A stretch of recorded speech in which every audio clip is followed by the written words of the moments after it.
Welcome friends, GK GS foundation চ্যানেলে আপনাদের সকলকে স্বাগত জানাই।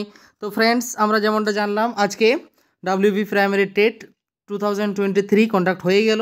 তো এই টেটের যে এনভায়রনমেন্টাল স্টাডিজ রয়েছে, সেই এনভায়রনমেন্টাল স্টাডিজের প্রশ্নপত্রের সঠিক অ্যান্সার কি আজকে আমি নিয়ে চলে এসেছি। দেখো, আপনারা একটু মিলিয়ে নেবেন যে কার কত হলো। অন্যের ফোন থেকে তোলা ঠিকমতো হয়তো বোঝা যাবে না, আমি কিন্তু পড়ে বিষয়গুলো ক্লিয়ার করে দিচ্ছি। দেখো, প্রথমে কোয়েশ্চেন ছিল, একজন পরিবেশবিদ্যার শিক্ষক রূপে আপনি বিভিন্ন প্রাণী প্রজাতির বিপন্নতার কারণ নিয়ে একটি বিতর্ক সভার আয়োজন করলেন। শিক্ষার্থীরা তাদের মতামত ব্যক্ত করলো। এখন বিতর্কের উপায়ান্তে রয়্যাল বেঙ্গল টাইগার, একশৃঙ্গ গঙ্গার শুশুক, সর্পগন্ধা ও মেরুভল্লুকের পপুলেশন সংখ্যা হ্রাসের নির্দিষ্ট কারণ জানা গেল। নিচের কোন অনুক্রমিক বিকল্পটি সর্বাধিক প্রযোজ্য? ঠিক আছে, এক্ষেত্রে অপশন ডি অর্থাৎ বাসস্থান ধ্বংস, চোরা শিকার, দূষণ, অতি ব্যবহার, জলবায়ুর পরিবর্তন এবং বিশ্ব উষ্ণায়ন, এই অপশন ডি হয়ে যাবে আমাদের সঠিক উত্তর। অপশন ডি হয়ে যাবে আমাদের সঠিক উত্তর। নেক্সট যদি চলে আসি, আমরা চলে আসলাম 122, নিম্নোক্ত ব্যবস্থাপনাগুলির কোনটি বর্জ্য জল থেকে জৈব পদার্থ অপসারণ করে? এক্ষেত্রে অপশন ডি রিভার্স অসমোসিস, বিপরীত অভিস্রবণ হয়ে যাবে আমাদের সঠিক উত্তর। নেক্সট 3 নম্বর প্রশ্ন। 3 নম্বর প্রশ্নে আমরা চলে আসি। 3 নম্বর প্রশ্নে আমাদের ছিল যে রেচেল কার্সন নিম্নলিখিত সাইলেন্ট স্প্রিং নামক বইটিতে নিম্নোক্ত কোন পরিবেশগত সমস্যাটিকে বর্ণিত হয়েছে, বা ওই বইটিতে কোন সমস্যাটি বর্ণিত রয়েছে? সেক্ষেত্রে অপশন বি কীটনাশকের ক্ষতিকারক প্রয়োগ, তাই না, বা প্রভাব, ইম্প্যাক্ট, কীটনাশকের ক্ষতিকারক প্রভাব। অপশন বি হয়ে যাবে আমাদের সঠিক উত্তর। অপশন বি হয়ে যাবে আমাদের সঠিক উত্তর। ঠিক আছে, নেক্সট 124 ছিল নিম্নলিখিত কোন বছরে 21তম কপ কনফারেন্স অফ পার্টিস জলবায়ু পরিবর্তন সম্মেলন ফ্রান্সের প্যারিস শহরে অনুষ্ঠিত হয়েছে? সেটা 2015। অপশান এ হয়ে যাবে আমাদের সঠিক উত্তর। নেক্সট, পরিবেশবিদ্যার শিক্ষিকা হিসাবে আপনি সুন্দারল্যান্ড জীববৈচিত্র্যের হটস্পটের কোনো একটি অঞ্চলে একটি ক্ষেত্র ভ্রমণ সংগঠিত করলেন এবং সেখানকার বিপন্ন উদ্ভিদ ও প্রাণী নিয়ে আলোচনা করলেন। এখন শিক্ষার্থীরা নিজেদের মধ্যে পারস্পরিক মত বিনিময় করলো ও শিখন ঘাটতি জানতে পারলো, তাই না? সুন্দারল্যান্ড হটস্পট বিষয়ে নিচের কোনটি সঠিক? সেক্ষেত্রে অপশন ডি নিকোবর দ্বীপপুঞ্জ, রেফ্লেক্সিয়া এবং ওরাং ওটাং, এই বিকল্পটি হয়ে যাবে অপশন ডি হয়ে যাবে আমাদের সঠিক উত্তর। নেক্সট চলে আসি। নেক্সট আমরা 126 ছিল যে নিচের বিবৃতিগুলির মধ্যে কোনটি সঠিক? সেক্ষেত্রে অপশন বি হয়ে যাবে আমাদের রাইট উত্তর। অর্থাৎ অপশন বিতে ছিল প্রাণীদের প্রজননগত প্রয়োজন মেটানোর জন্য একত্রিত হওয়ার সঙ্গে সম্পর্কিত। অপশন বি হয়ে যাবে আমাদের সঠিক উত্তর। নেক্সট চলে আসি আমরা মাইক্রোপ্লাস্টিক সম্পর্কিত যে বক্তব্যটি সঠিক নয়, সেই বক্তব্যটি হলো অপশন ডি হয়ে যাবে। মাইক্রোপ্লাস্টিক হলো সহজ জৈব বিয়োজ্য বস্তু, এটি কিন্তু সঠিক নয় বলেছে। কোয়েশ্চেন আমার কি বলেছে? নয় বলেছে, তাহলে অপশন ডি হয়ে যাবে সঠিক উত্তর। নেক্সট চলে আসি, নিম্নলিখিত কোন দুটি মস্তিষ্ক কেন্দ্র মানুষের গ্লোবাল পজিশনিং সিস্টেম জিপিএস হিসেবে কাজ করে? এক্ষেত্রে অপশন এ হিপোক্যাম্পাস এবং এন্টোরহিনাল কর্টেক্স, এটা হচ্ছে আমাদের অপশন এ হয়ে যাবে রাইট অ্যান্সার। অপশন এ হয়ে যাবে আমাদের সঠিক উত্তর।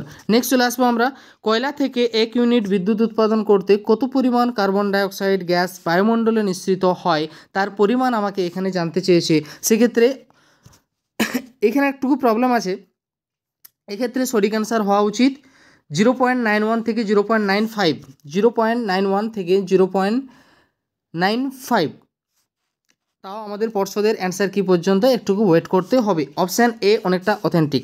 ঠিক আছে, নেক্সট এটা নিয়ে একটু ডাউট আছে, 129 একটু ডাউট রয়েছে। ঠিক আছে, নেক্সট 130 রয়েছে, নিম্নলিখিত টক্সিনগুলির মধ্যে কোনটি মানুষের শরীরে ডেট্রাইটস এর মধ্যস্থতায় প্যারালাইটিক সেলফিশ বিষক্রিয়ায় সৃষ্টি করে? সেক্ষেত্রে অপশান এ সেক্সি টক্সিন হয়ে যাবে আমাদের সঠিক উত্তর।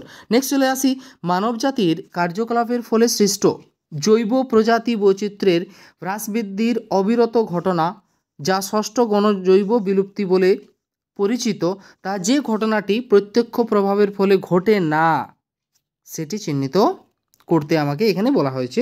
সেক্ষেত্রে অপশান সি প্রজাতির জন্মহার কমে যাওয়া, এটি হবে আমাদের সঠিক উত্তর।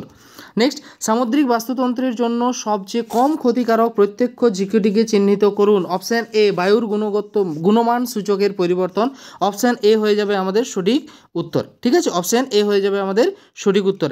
নেক্সট 133 দাগের প্রশ্ন ছিল, নিম্নলিখিত কোন যৌগিক পদার্থটির পরিমাপের মাধ্যমে আগ্নেয়গিরির অগ্ন্যুৎপাতের কারণে হওয়া বায়ুদূষণ শনাক্ত করা যায়? সেক্ষেত্রে option A sulphur dioxide, option A হয়ে যাবে আমাদের সঠিক উত্তর।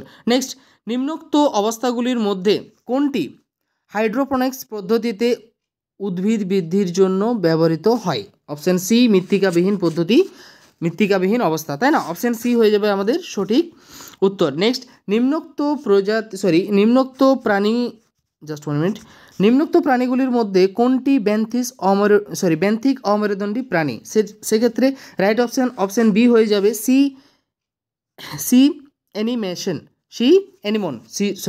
অ্যানিমন, অপশান বি হয়ে যাবে আমাদের সঠিক উত্তর।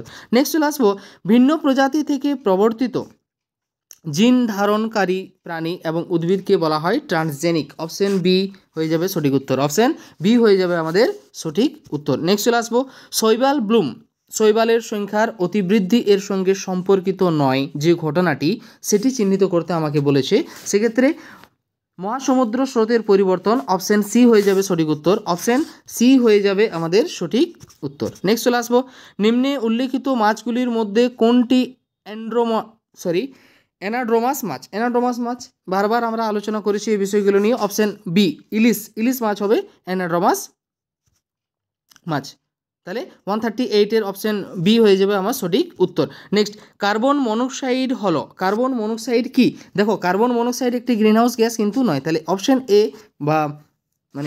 এ দাগ হচ্ছে না, তাহলে সেক্ষেত্রে বাকি তিনটি হয়ে যাবে। তাহলে সেক্ষেত্রে অপশান ডি সঠিক উত্তর, 2, 3 এবং 4, তাহলে অপশান এ বাদ দিয়ে বাকি তিনটি হয়ে যাবে আমার সঠিক উত্তর। নেক্সট চলে আসবো আমরা 140 ক্ষেত্রে যে প্রশ্নটি ছিল দুটোই, দেখো আমরা ক্লাসে বারবার আলোচনাও করেছিলাম আমাদের টেটের ক্লাসে, যে থিমস কন্টেন্টের বদলে টপিকের বদলে থিমস কিন্তু প্রাধান্য পাচ্ছি ইভিএসে, তাই না? তাহলে সেক্ষেত্রে অপশান বি অর্থাৎ এ এবং আর উভয়ই সত্য এবং আর হলো এর সঠিক ব্যাখ্যা। ঠিক আছে, এতে কি বলা ছিল না, প্রাথমিক স্তরে পরিবেশ বিদ্যায় বিষয়ের পরিবর্তে ভাবমূল, যেটাকে আমরা থিম বলি, সন্নিবেশিত হয়েছে। ঠিক আছে, অপশান বি হয়ে যাবে সঠিক উত্তর। নেক্সট, নিম্নোক্ত রাসায়নিক যৌগগুলির মধ্যে কোনটি মেরু অঞ্চলে স্ট্র্যাটোস্ফিয়ারে ওজোন হোল সৃষ্টির জন্য দায়ী? Chlorine sulphate. কি হবে? অপশান ডি ক্লোরিন সালফেট হয়ে যাবে আমাদের সঠিক উত্তর।